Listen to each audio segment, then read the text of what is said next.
Do you love old cars and trucks? Join us on Bring 'em Back to Life, where we search the salvage yards and backyards of America to find that gold mine of a parts car or that restorable gem in the rough.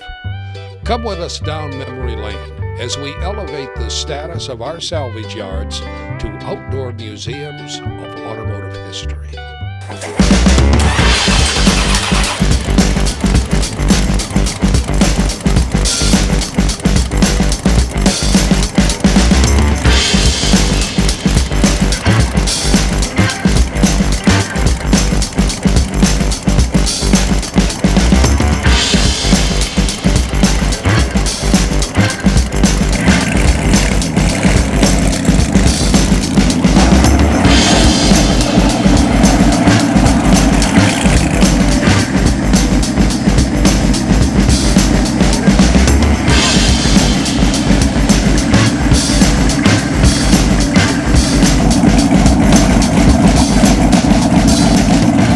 Dave, I walked through Jordan's that you now own. Yep. You got some classic stuff in there, something that people are interested in, so we're going to do an episode to bring them back to life.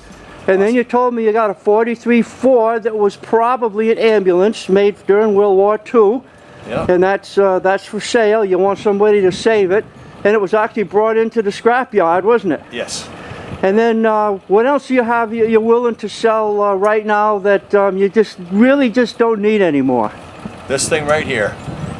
I'm a grandfather now and I spend more time with my grandchildren. This was fun for a few years.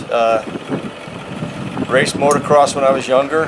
Had probably 30 different motorcycles by the time I was 25. And I rode one of these about 10 years ago and I couldn't get the smile off my face. It's like incredible. It's like wrapping your arms and legs around a Corvette engine. It's nuts. I mean, it's a sharp looker. I told my wife about it, and we drove down to Stamford, Connecticut, and we picked it up and fell in love with it. What year was this, Dave, and what's the mileage on it now? 2005, and it's got about 18,000 miles on it. I'm the second owner. Second owner. I'm the second owner. I bought it right from Stamford Boss Hoss. I paid a lot for it. But it's pristine. It's really a nice bike. We put the bags on it so we can carry things with us, and it's fun. It's fun, but I'd rather spend more time on the ocean with my grandkids right now, and time's come. Slow down a little bit. So you're going to fire this up. This is a Chevrolet small block 350, right? Yeah, actually, it's 350. It's got 385 horse. It does have a cam in it. It's got plenty of power. It's got too much power. And it's got an automatic transmission with reverse. Correct. 2-speed tranny, some kind of a drag tranny. I'm not quite sure. You'd have to look up on Boss Hoss to see exactly what transmission they use. But it is nice in traffic. It kind of gyros. You can almost idle the thing and not put your feet down. You know, it's something you wouldn't want to lay down on its side. It's going to take 2 people to get it up. But let me tell you something. It sounds awesome. And it feels great. It's great going on back roads. It's not the best cornering machine, but it's a thrill. Well, it's a thrill. Fire it up, Dave, and let people hear what a Boss Hoss sounds like. All right. The yard you bought in the town of Preston is called Jordan's. Correct. I might be the owner, but I really only got it just for the scrap part of it.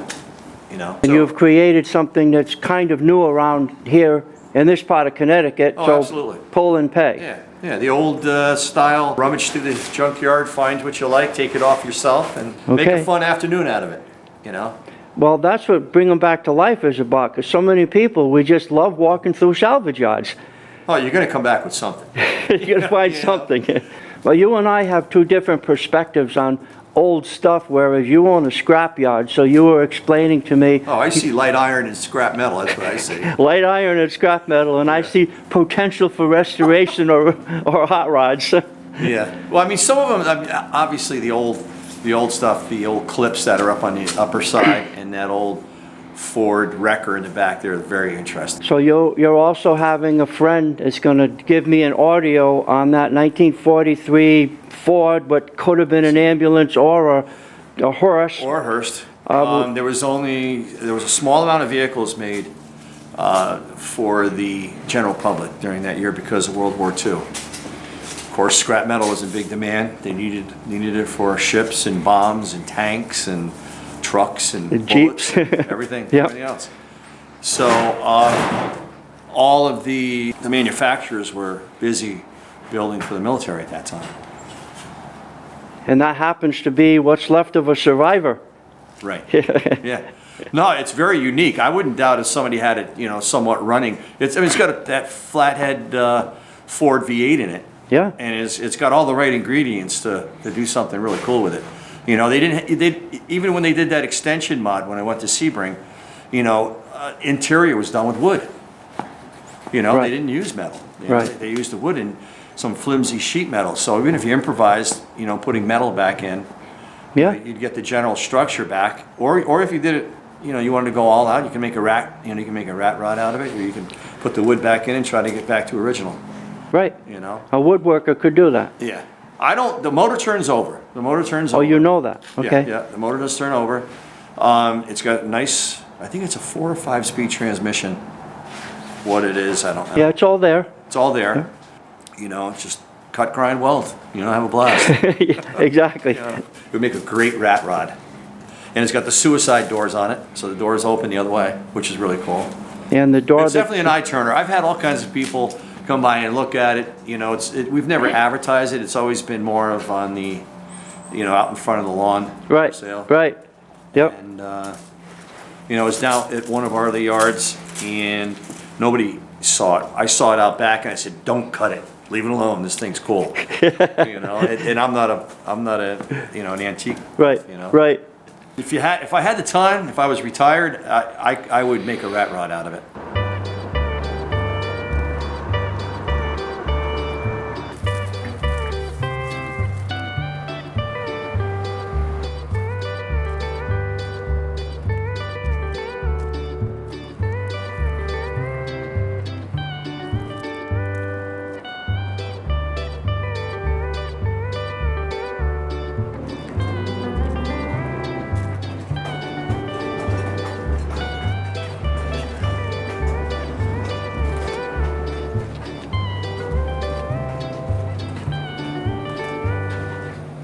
That says Gorham Fire Apparatus, Gorham Fire Equipment Company, Boston, Massachusetts. So it's an old Gorham fire truck.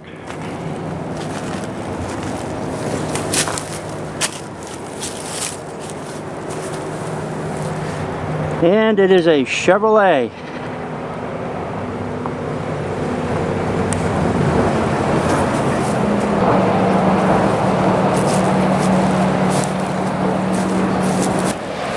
It was obviously bought at auction sometime from a fire company that retired it. Bought by Kiln and Lombardi, the poultry company, grain feed company in Franklin, Connecticut. And now it's sitting here at Connecticut Scrap, and it is available if someone would like to restore it back to its glory. Most of it is still here.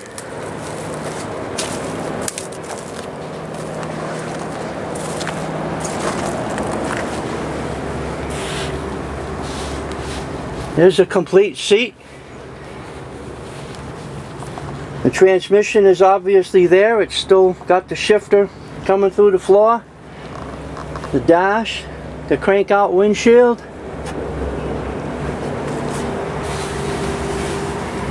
There's all the specs. Kind of hard to see in here, but there's the plaques.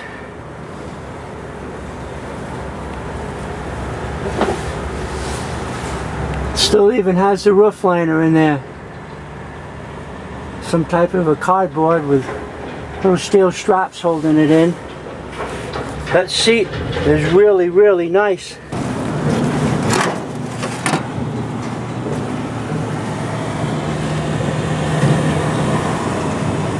There's the old original engine. Looks like it's still sitting there. been upgraded to an alternator from a generator. Has a 6-cylinder add-on oil filter canister. Even the air cleaner is still on the carburetor.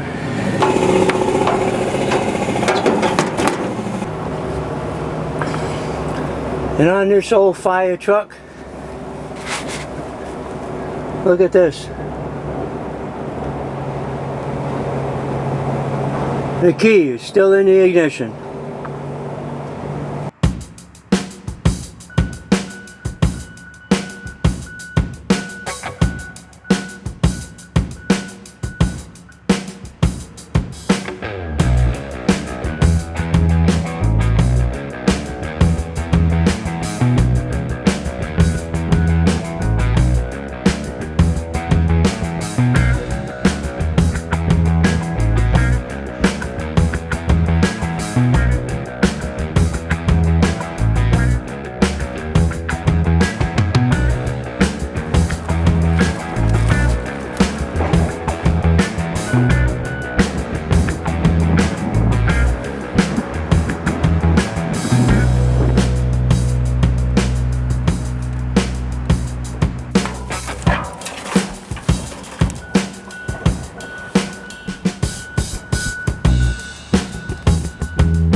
Empty.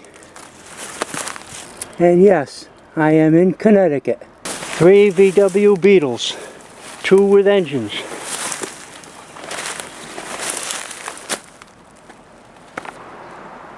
And 1 with a cool roof rack. Well, when Dave told me there were a couple of old wreckers up on the hill, I came up searching. Of course, they've been here a little while. There's some brush growing up, but there's an early one from Paget's. Paget's down in New London. That was a bolt-on to a small dually. 24-hour service with wireless, and there's their phone number. That would look nice on a restoration vehicle. It's a Holmes 440. And then here's another one right beside it. Looks like the very similar era. Got a little bit of damage on it. Had been bondoed up, it's cracked. So if anybody wanted to restore an older style wrecker to go with a collection, there's probably plenty between the 2 of these. Make a nice looking unit. What's this?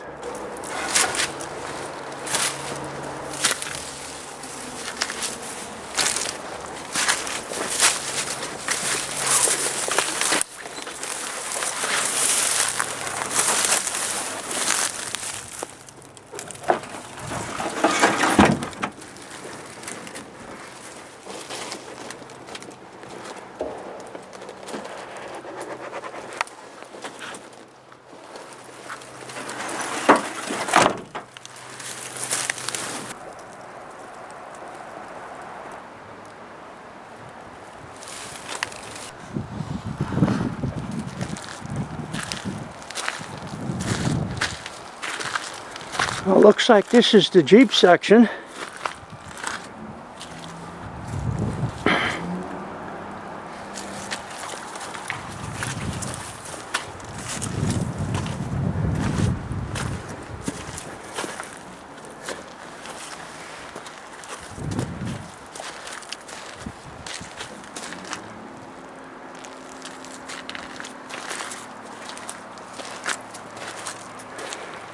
There's a Wrangler that got wrangled quite badly by the looks.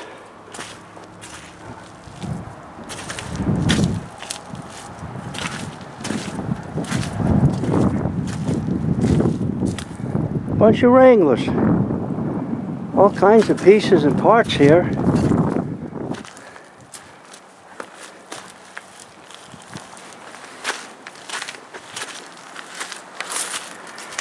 Of course, the older stuff is in the back row. Oh, that one can't be that old. It said it was a 4.0.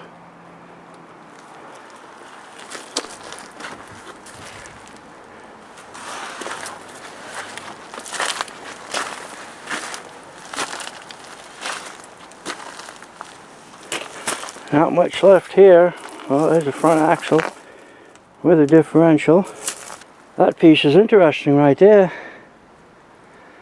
That looks like a project waiting to happen to me. You know, there's not a lot here, but I don't see a rust spot. And there's no roof. And here's the floor. And it's all here.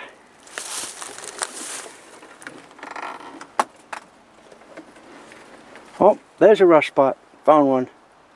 Behind the driver's seat. In the rocker.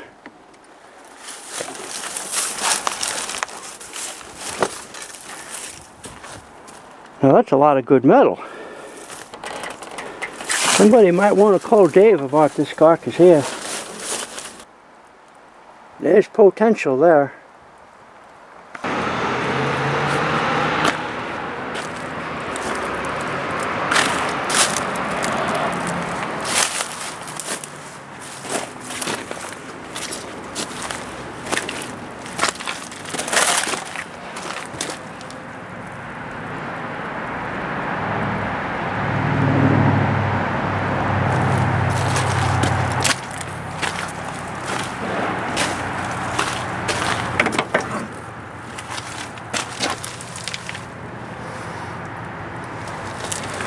Automatic transmission, 2-door, keys in the ignition.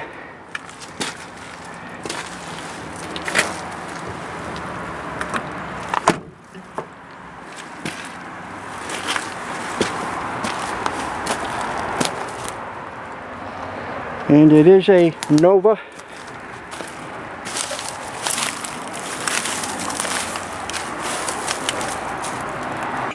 We got a vent lever that works nicely, a brake release that works nicely, but nothing under here says the hood will open. Chevy Nova, 2-door, 70s era.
Now I'm not positive, but I think this Mercury should say Comet on it somewhere.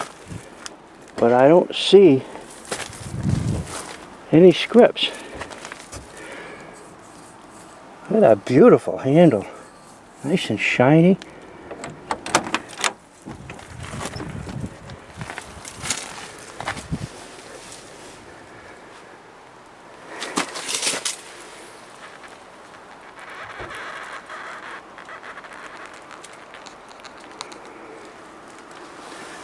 This thing is pristine for a vehicle back in the 70s. I'm going to climb in, see what I can learn about this Mercury. Well, that odometer says 64,000 miles. And I'm telling you, this thing is clean. It is an automatic.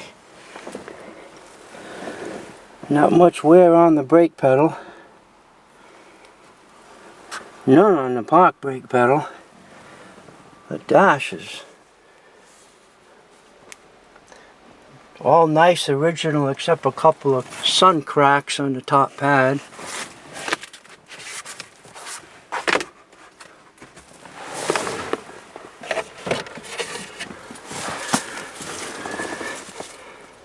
Unfortunately, the glove box doesn't have a manual in it, but here's the keys. Boy, is that sweet.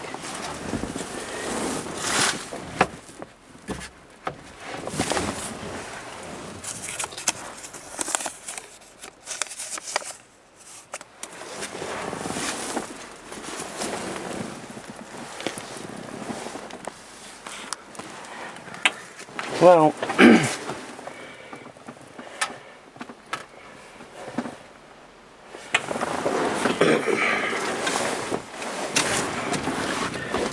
even the driver's seat is nice and soft and comfortable. It does have a wear mark where the driver kept getting in and out. A little tear right here on the edge. But what a shame this thing wound up here. I know it's a 4-door, but still.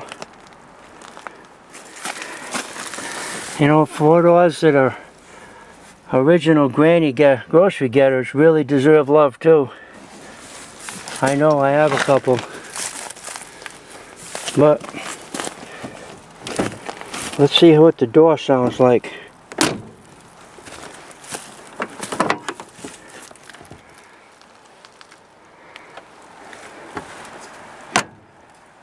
Wow. Well, it's obvious that somebody popped it right front at one time. That's probably why it wound up here. I kind of like to see what engine is in there.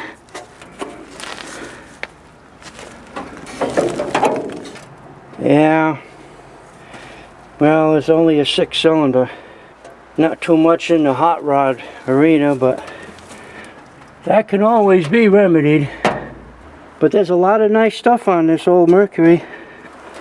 Gotta move on. Hasn't snowed yet, and I'm not waiting for it.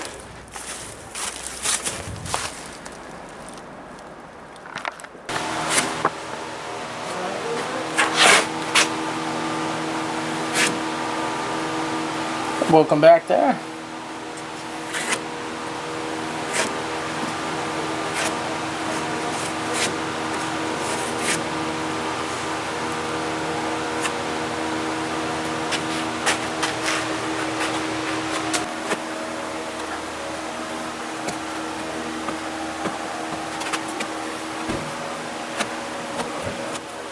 So it happens sometimes at Bondo, from getting a little older, Bondo starts to clump and you see the little clumps of Bondo in there, it sticks.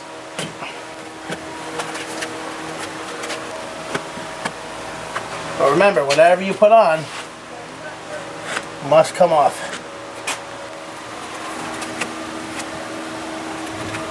So if you ever thought of trying it, you really can't hurt anything. They use Bondo for everything. They use Bondo for wood, building boats, building all kinds of stuff. If you have a really nice garage floor, you might want to put something down because Bondo makes a mess. Right now I'm just molding in the lip, the edge.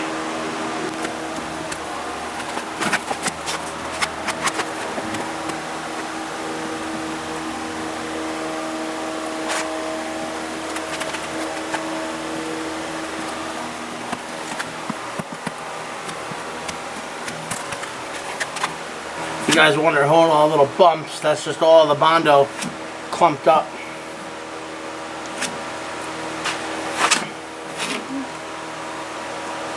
And if you're wondering, yes, it will sand right out. That's what happens when you get to the bottom barrel of a Bondo bin. Is fit.